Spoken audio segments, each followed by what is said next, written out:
যখন গ্রহণীকুঞ্জে রাধা গোবিন্দের দরজা বন্ধ হয়ে যায়, তখন ললিতা, বিশাখা, কুণ্ডবিদ্যা, রঙ্গদেবী, সুদেবী, ইন্দুলেখা কেউ কিন্তু থাকেন না। তাদের কারা থাকে? এই জন্য গোবিন্দ পান সেবা করবে, তাম্বুল সেবা করবে। কি করবে? জল খাবে। গোবিন্দ জল এরকম করে নিয়ে রাধারানী জল গড়িয়ে দেবেন না, সঙ্গে সঙ্গে জল চলে যাবে, সঙ্গে সঙ্গে তাম্বুল চলে যাবে। এটা কারা করবেন? মঞ্জুরি। এই জন্য বলছে আমাদের মঞ্জুরি ভজন, মঞ্জুরি আনুগত্যে ভজন। আর মঞ্জুরিরা তাদের ওই অষ্টসখীর আনুগত্যে মঞ্জুরিরা গোবিন্দ সেবা করছে।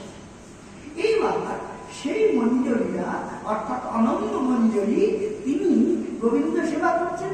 গোবিন্দ এবার অনঙ্গ মঞ্জুরিকে বললো, শোনো তুমি এসো। কি হলো? তুমি আমার বাম দিকে বসো। না না না, সর্বনাশ হয়ে যাবে। রাধারানী এসে যদি দেখে আমি কৃষ্ণের বামে বসে রয়েছি, সর্বনাশ হয়ে যাবে। না বলে রাধারানী বলে গেছে না, আমি যা বলবো তাই শুনতে হবে, চলে এসো। বামে বসেছেন অনঙ্গ মঞ্জুরি। রাধারানী ললিতা, বিশাখার সঙ্গে এসে যখন ওই গোবিন্দের দিকে নয়ন দিয়েছেন, তখন দেখছেন বাম দিকে অনঙ্গ মঞ্জুরি বসে। অভিমানী রাধারানী তিনি অভিমান করে রয়েছে, আমার তো আর জায়গা নেই, আমার জায়গা তো অন্য কেউ বসে গিয়েছে। ঠিক আছে, আমি তোমাদের চরণ তলে বসবো। সঙ্গে সঙ্গে অনঙ্গ মঞ্জুরি উঠে এসে বলছে, না না রাধে, তোমার আসন এখানে। রাধারানীকে বামে বসিয়েছে। তখন রাধারানী বলছেন, গোবিন্দ যখন তোমাকে একটা পাশে দিয়েছেন অনঙ্গ মঞ্জুরি, আমি বাদিকে বসতে, তুমি ডান দিকে বসো। সেই অনঙ্গ মঞ্জুরিকে আশ্রয় করলেন কে? বলদেব চন্দ্র। কারণ বলদেব চন্দ্র মধুর রস আস্বাদন করবেন, রাধা গোবিন্দের লীলাবিলাস আস্বাদন করবেন। এটা আস্বাদন করতে গেলে দাদা বলদেব হলে আস্বাদন করতে পারবেন না। আমি যদি মনে করি আমি একটা চলচ্চিত্র দেখবো, ধুতি তিলক পরে যাই, সাধু দেখেছো গো, আরে সাধু এসছে সিনেমা দেখতে, তাহলে আমাকে কি করতে হবে? জামা প্যান্ট পরে, আমাকে কেউ চিনতে পারলো না, ক্যাপ পরে সানগ্লাস পরে গেলাম, 5 দিন ঘুরে গেল। ধুতি পরা থাকলে বলতে জয়নি তাই, কিন্তু এখন আর বলবো না আমি সুন্দর দাস করতে গিয়ে চলে এলাম। তাহলে দাদা যদি বলদেব চন্দ্র হয়, তাহলে ওই লীলাবিলাস মধুর রস দাদা তো আস্বাদন করতে পারবেন না।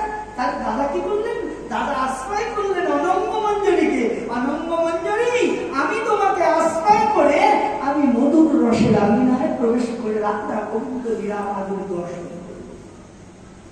বৃন্দাবন যদি আপনারা যান, তাহলে আপনারা দেখতে পাবেন ওই গিরিরাজ গোবর্ধন যখন পরিক্রমা হয়, তখন ওই গোবিন্দ কুণ্ডের কাছে একটা ওই গিরিরাজের উপরে একটা মন্দির আছে। ওই মন্দিরটার নাম হচ্ছে লুকলুকাইয়া দাও, অর্থাৎ লুকিয়ে লুকিয়ে বলদেব চন্দ্র রাধা গোবিন্দের লীলা দর্শন করে। এখন সোজাসুজি ভাবে তো রাধা গোবিন্দের লীলা বলদেব দর্শন করতে পারবেন না, কিন্তু উনি তো সেবক তত্ত্ব সেবা করতে এসছেন, তাহলে উনি কেমন করে দর্শন করবেন? উনি গিরিরাজ গোবর্ধন থেকে রাধা গোবিন্দের সেই অনাবিল প্রেমমাধুরী, সেই প্রেয়সী তত্ত্ব, সেই ব্রহ্ম শক্তি শক্তিমান অবেদত্তা, সেই তত্ত্বটাকে দর্শন করছেন কে? আমার শ্রীমতী রাধারানী ওই মধুর রসে আস্বাদন করছেন কে? বলদেব চন্দ্র। আর কলিকালে ব্রজেন্দ্র নন্দন যে সচিসূত হইল সেই বলরাম হইল নিতাই। তাহলে নিতাই আমার অনঙ্গ মঞ্জুরি, তাহলে বলদেব আমার অনঙ্গ মঞ্জুরি, নিতাই আমার অনঙ্গ মঞ্জুরি। এবার রাধা গোবিন্দ মিলিত পূর্ণ রাধা গোবিন্দ এক হয়ে আসছেন। কোথায় আমরা বসে আছি? কোথায়? শান্তিপুরে বসে আছি। শান্তিপুরের বুড়াবাড়ি অদ্বৈত অহংকারে সুরধুরি দিয়ে আইল না বড় রাজ।